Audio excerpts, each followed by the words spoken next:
The story begins with Danby, a high school senior counting down to her university entrance exams. But there's one problem. She's terrible at math. In class, she's the one always sleeping through lectures, especially in math. Her teacher, tired of her laziness, calls her up to solve a problem on the board. But as usual, she can't. Not even close. Frustrated, the teacher scolds her in front of everyone. At home, Danby isn't exactly stressing over equations either. She scrolls through her phone, headphones on, music blasting, while her mom watches in disbelief. If you solved math like you memorized song lyrics, her mom says, you'd already be a genius. She jokes that Danby must have inherited her math skills from her dad, who wasn't exactly Einstein either, and warns her that no university would accept someone like this. But what really gets under Danby's skin is when her mom switches the TV channel, back to one of those boring historical dramas she's always obsessed with. Danby sighs and walks out. She heads to her best friend's house. Her friend doesn't sugarcoat it. This is your last shot at college. If you fail now, there's nothing left. No backup plan. No future. The next morning, Danby wakes up late, way late. She bolts out the door, racing against the clock. Her mom shouts encouragement as she runs, reminding her to give it her all. Danby tries to cram math notes on the bus, panicking as she nears the exam center. But when she gets off, she realizes something. She forgot her umbrella. And as rain begins to pour, so does the fear. She stands frozen outside the building. Her stomach twists. Her chest tightens. She thinks about running, not inside to the exam, but away from it all. From failure. From pressure. She sits on the wet pavement, the rain drenching her. Her eyes fixed on a puddle in front of her. Then, something strange happens. Inside that shallow puddle, she sees people, dressed in ancient robes, praying desperately for rain. They say it hasn't rained in 3 years. The land is dying. Before she can even process it, Danby falls into the puddle and starts to drown. But she doesn't die. She resurfaces in the same place. Only, not the same world. Danby blinks, soaking wet, confused, and surrounded by people in ancient-looking clothes. They're all staring at her in shock. She stares back, half laughing. What is this? A drama shoot. But it's not a set. This isn't a reenactment. This is real. Then a voice booms. It's the king. He steps forward, eyes wide with fear. Is this the demon? Danby's heart pounds. No, I'm just a high school student, she blurts out. But to the king and his people, the phrase sounds like some kind of magical curse, a spell they've never heard. The guards raise their swords. Surround her. Real swords. Terrified, Danby stammers. I know why I'm here. Please, God, send the rain. The crowd freezes, and then, in awe, begins repeating her words like a holy chant. But by the time they lift their heads, she's gone. She ran. Danby bolts through the palace, ducking into a room filled with ceremonial garments. She grabs a priest's robe and disguises herself. Moments later, she finds herself back in a gathering with the king. This time, he's making an announcement. No more superstition, the king says. From now on, we must study science and mathematics to save this kingdom. But his words spark outrage. The high priest stands up and calls it madness. Math is just another superstition, he argues. You can't control nature with numbers. The heavens are angry. The only way to bring rain is through a sacred ritual. Danby slips away during the commotion, trying to find her phone, but again, she's caught. She's dragged to another room and told to wait for the king. This time, she figures it's over. Maybe she'll escape once it rains, she tells herself. But then, the king walks in. His face cold. It hasn't rained in 3 years, he says. And I don't like you. You're a threat. He turns to the guards. Execute her. Danby panics. Wait, I'm not a threat. I'm just a student from the future. This was all an accident. The king raises an eyebrow. Future? Desperate, she adds. I know history. And I'm great at math. That gets his attention. The king decides to test her. He hands her a parchment with a complex problem, a triangle with symbols. It's the Pythagorean theorem. At first, she's lost. Then, her eyes widen. She knows this. She quickly solves it. The king is stunned. His top scholars take days to answer that, and she did it in seconds. From that moment on, Danby is no longer a threat. She's a genius, a scholar, a miracle. The king gives her a new mission, teach math to the people. If she succeeds, she can return home. But first, she has to teach him. Danby's jaw drops. The king doesn't even know how to count. She sighs and starts from scratch. 1, 2, 3. Danby starts small, numbers, then addition, subtraction, eventually multiplication. The king struggles at first, but Danby is relentless. She pushes him harder than anyone else ever dared. He stumbles over the basics, and she's not afraid to call him out. Eventually, the king announces a public math contest, a challenge against a rival city's musician. If Danby loses, she'll face punishment. Tension builds. Danby pushes the king even harder. She yells when he messes up, even smacks him on the back of the head in frustration. The guards react instantly, drawing swords, ready to kill her for daring to touch royalty. But the king just laughs. Stand down. He's enjoying it. No one's ever treated him like this before. Still, their secret tutoring can't be discovered. Whenever the queen enters, they scramble to hide the math notes, pretending they're rehearsing music instead. But the king notices something else. Danby's starving. So, one day, he invites her to dine with him. She tries the food and makes a face. She doesn't like it. Instead, she pulls out her secret weapon, ingredients from her world. With water from the kitchen and some spice packets, she whips up a bowl of instant noodles. The king tries it and falls in love. They're spicy, Danby warns. He waves her off, grinning. I like the heat. That night, the palace echoes with his screams. Danby rushes to check on him, only to find him with a talisman plastered to his ear. He's convinced she cursed him. She rolls her eyes. It was just noodles, drama king. Not black magic. But the king clutches his stomach, still in pain. What even is a stomach? Danby blinks. And then, she explains. The stomach, the intestines, the heart. She tells him that if he puts his hand on his chest, he'll feel it beating. He tries. I don't feel anything. She smiles gently. You will. One day, when you're with someone you truly love, you'll feel it. From that moment, everything changes. The king sees her differently, not just as a scholar, but as someone extraordinary. He asks her to teach all the royal scholars of Joseon, not just math, but everything. Science, agriculture, reasoning.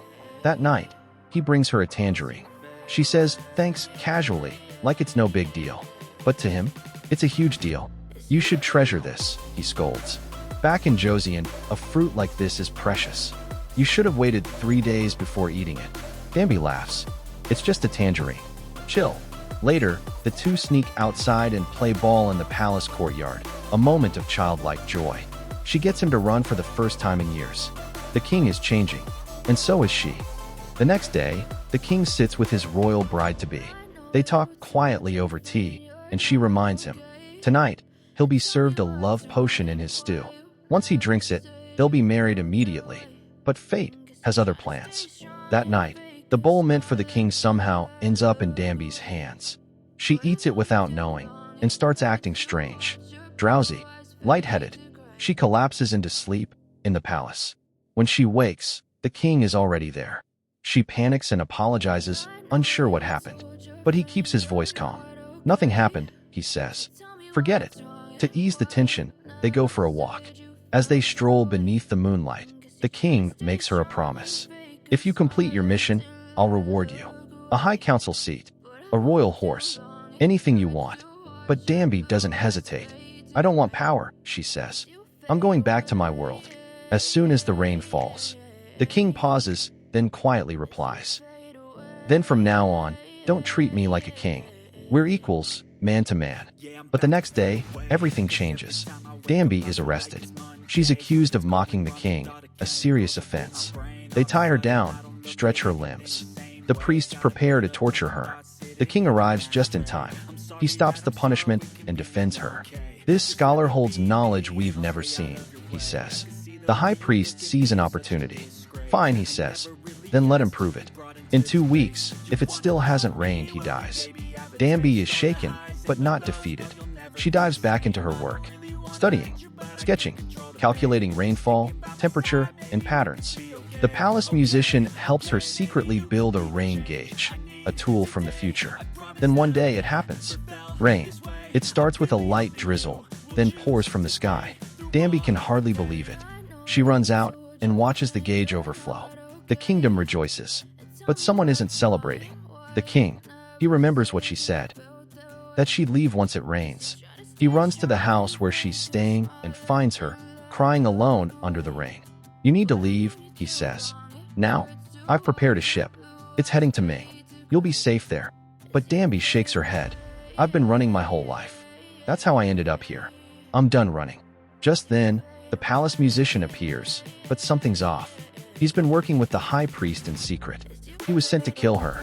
He tells the priest, if this girl really is from the future, she's even more dangerous. But when he meets Danby face to face, he doesn't attack. He puts her on a horse, and they escape into the woods.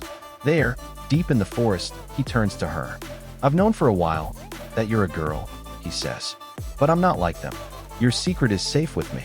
Danby explains how she ended up here, how the job was never meant for her, how she had to pose as a man just to survive. Meanwhile, back at the palace, the high priest plots to erase everything Danby taught. The writing system, the math, the science, all of it must be destroyed, he says. "This boy's influence will ruin us." But the king refuses. He jumps on horseback and rides out, searching for her. In the forest, Danby and the musician are still on the run. But it's only a matter of time. The palace guards catch up. Realizing they'll be captured, the musician stops the horse and dismounts. He turns to Danby. "Go," he says. "I'll hold them off." She hesitates, but he pushes her forward. "Run."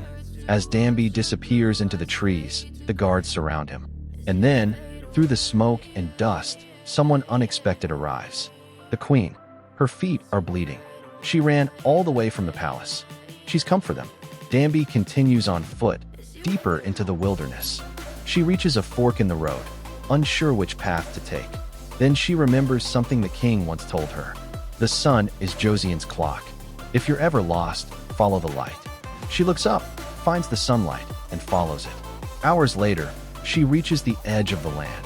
The sea stretches out before her, and waiting there is the king. They don't speak at first. They just sit side by side under the stars. Danby stares at the sky. "In the future," she says softly, "we don't see stars like this. Only the brightest ones." The king turns to her. "You're wrong. All the stars you see are the ones you choose to see." He pauses. "If you stop and really look, you'll notice more. They were always there. You just didn't see them until your heart was ready." Silence. Then he says the words he's been holding back. "I love you." And then he shows her something. A dream he's been working on. A plan to create a new written language. One that's simple, so everyone in Josian can learn to read. Not just the nobles. Danby listens and suddenly remembers something. She digs into her bag and pulls out a bill from her own world. There, on the currency, is the king's face. And just like that, she realizes the truth. He will succeed. He will change history. Back at the palace, the king makes an announcement that shocks the court. From now on, those who serve the people will be paid salaries. No more unpaid labor for scholars and officials. The high priest, surprisingly, agrees. If someone benefits the people, he says, they should be rewarded. But then he leans in and asks the court, "What do you all think of Gossam?" Silence. Whispers spread like wildfire. Some suggest Gossam, Danby's disguised scholar identity, should be honored. Others say he should be banished, or worse, executed. The court is divided. Meanwhile, Danby continues to secretly teach the king behind closed doors, everything from math and writing to logic and astronomy. But her bond with the palace is deepening in unexpected ways. One day, while strolling the halls, Danby finds the queen hiding in a corner, sneaking food, scarfing it down in secret. She confesses that she's forbidden from eating too much, afraid it'll ruin her appearance for the king. Danby doesn't hesitate. She pulls out one of her instant noodle cups and offers it to her. As they sit and eat together, they laugh. And for the first time, become friends. But that friendship comes with consequences. A few days later, the queen approaches the king with a revelation. She knows everything, who Gossam really is, and what she's been doing. She's already told the queen mother, too. Because according to royal law, the girl named Danby was meant to be one of the king's concubines. Suddenly, everything spirals. Danby is yanked into a flurry of palace chaos. Maids rush in, dressing her in layers of ornate clothing, applying makeup, brushing her hair, She doesn't understand what's happening. Then she hears it. She's being prepared for the midday rest, the ceremonial night with the king. And she is to become his first woman. The moment she realizes it, she panics. She bolts, escapes the room, runs through the palace in full ceremonial wear. A headmaid rushes to the king, breathless. She ran, "Your Majesty." Without hesitation, the king searches for her. When he finds her, he grabs her wrist and pulls her into a private chamber. Danby screams, "You said we'd stay just friends." "I'm only 19. The king raises an eyebrow and smirks. 19 means you've had 3 years of adulthood already. You're not a child anymore. He softens his voice. "I've known you were a girl for a while, and I haven't touched you, have I?" Then, gently, "Tonight, you just have to stay here. Everyone's watching. Don't worry, I'm not going to eat you alive." But then he lowers his gaze. "My mother, she's incredibly stubborn. No one disobeys her." The next morning, Danby is restless. She finds the palace musician and sits down with him. He looks at her carefully. "Are you sure you want to go back?" She doesn't answer, because the truth is she's not sure of anything anymore. Later that day, the queen comes to Danby with a message. "Someone wants to see you." Curious and confused, Danby follows her into the palace. There, sitting in the center of the royal chamber, is the queen mother. Danby freezes. She stares at the woman, and her entire world stops. Because the queen mother looks exactly like her real mother. Danby falls to her knees and begins to cry. Deep, heavy sobs. But no one around her understands why. She's not crying out of fear. She's crying from the wound she's carried in her heart for years. That night, the king takes her to see something special. It's the new astronomical system of Josian, a project Danby helped design. Together, they look up at the constellations. The sky is mapped, the stars now named. For the first time, Josian can track months and seasons accurately. But that's not all. He leads her to a great ceremonial hall and opens a hidden chamber. Inside is his most ambitious creation yet, a brand new alphabet. 28 letters, simple and intuitive, made so everyone, not just nobles, can read and write. "This is for the people," he tells her, "even the commoners. I want to create a world where knowledge isn't a privilege." Then he gestures for her to sit in a throne-like seat. He gently places the royal hairpin on her head, a symbol of marriage. "Stay with me," he says. "Be my queen." Danby's eyes well with tears. She wants to say yes, but she can't. "I made a promise," she says, "that I'd return to my world when the rain came. My mother, she's waiting for me." The king clenches his jaw, holding back heartbreak. "Then go," he says. "Go see her and come back." But Danby shakes her head. "I won't come back. I can't." And something inside him snaps. Anger, sorrow, love, all tangled into one. He raises his voice. "You're right. The future is better than this backward Josian. It's filled with disease, dirt, and endless rules. Go ahead, do whatever you want." He storms off. Danby stands alone in the ceremonial hall. Then, suddenly, a sharp blow to her head. She's attacked. Someone stabs her. The room erupts in flames. The building is on fire. Danby lies motionless, bleeding on the palace floor as fire consumes the building. But fate, once again, is not finished with her. She survives. The next morning, the king bursts into the throne room, rage boiling in his eyes. He turns to his advisor. "The ancient text disappeared during the fire," he says. "And I know who took it." He storms into the priest's chamber and grabs his wrist. "Did no one teach you to erase your evidence after committing a crime?" Then he turns to Danby, who's been bandaged and barely able to stand. "Was this the voice you heard that night?" he asks. Danby nods slowly. The priest doesn't deny it. He simply looks up and says, coldly, "Yes, I did it." The king demands to know why. "Why would you do this? Why try to kill someone who changed our kingdom?" And the priest responds without remorse. "Because if that new language spreads, the young will start to think for themselves. It will bring chaos. The world as we know it will collapse. I'm not afraid of death. I'm afraid of what the future will become." The king's voice shakes with fury. "You don't get to stop progress just because you're afraid of change. I will finish what we started. I'll create this writing system and give it to the people. I want to be remembered not for control, but for possibility." And in that moment, the sky darkens. Clouds gather. Rain begins to fall, soft at first, then steady and strong. The people rejoice. Danby, standing on the balcony, watches it pour. She says goodbye to her friends one last time. The king walks beside her. I'll go with you as far as I can. They walk together until they reach the same pond where it all began. Danby steps into the water. She turns to him, tears in her eyes. Thank you for everything. And then, she lets herself sink into the depths. Moments later, she wakes up. Same uniform, same exam day. She looks around and realizes. No time has passed. It's still raining. The entrance exam is about to start.